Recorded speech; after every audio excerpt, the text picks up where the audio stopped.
صحبت کے مفید ہونے کے کچھ وجوہات ہیں، چند وجوہات ہیں اس کے مفید ہونے کے۔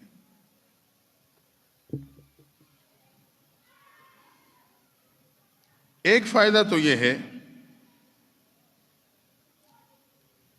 جو اللہ والوں کے قریب ہوتا ہے نا، تو جو رحمتیں اللہ والوں پہ اترتی ہیں اس کے اثرات اس پہ بھی پڑتے ہیں، خود بخود، بغیر طلب کے بھی پڑتے ہیں۔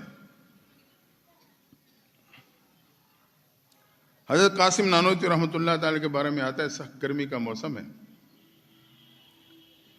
آپ کا خادم آپ کو پنکھا کر رہا ہے، کچھ حضرات آپ کی صحبت میں بیٹھے ہیں، ایک نے سوال کر دیا، حضرت ہم یہ سنتے ہیں کہ کہا جاتا ہے کہ نیک لوگوں کی قبروں کے قریب اپنی قبر بنوانے کی کوشش کیا کرو۔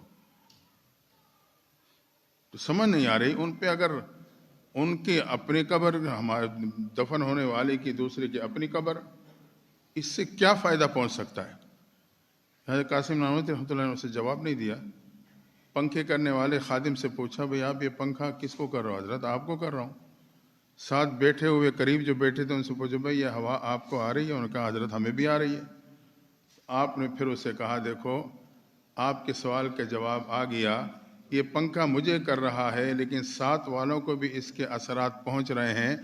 بالکل اسی طرح اللہ والوں کی قبر کے قریب دفن ہونے کی وجہ سے جو رحمتوں کا نزول اللہ والوں کی قبروں پہ ہوتا ہے تو اس کے اثرات اور اس کے کچھ قطرے ساتھ والوں پہ بھی پڑ جاتے ہیں۔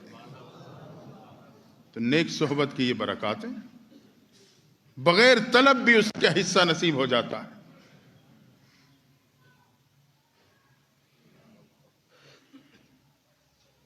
اور دوسری وجہ یہ ہے، یا دوسرا فائدہ یہ ہے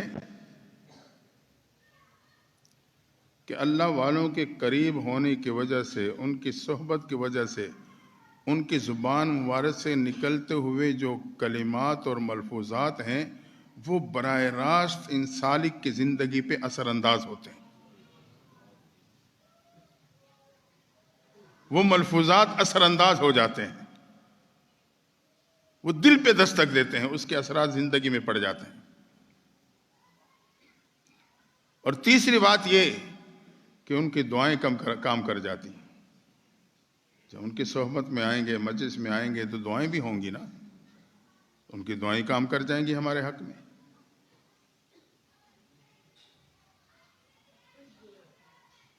اور چوتھی بات، انسان کی طبیعت میں نقل صفات کا خاصہ موجود ہے، یہ دوسروں کی نقل کرتا ہے، ان کی شباہت کو اختیار کرتا ہے۔ تو اللہ والوں کی صحبت اور کچھ وقت ان کے مجلس محفل میں گزارنے کی وجہ سے اللہ تبارک و تعالی نیکی کی توفیق عطا کر دیتا ہے، نیکی کی توفیق ملنے لگتی۔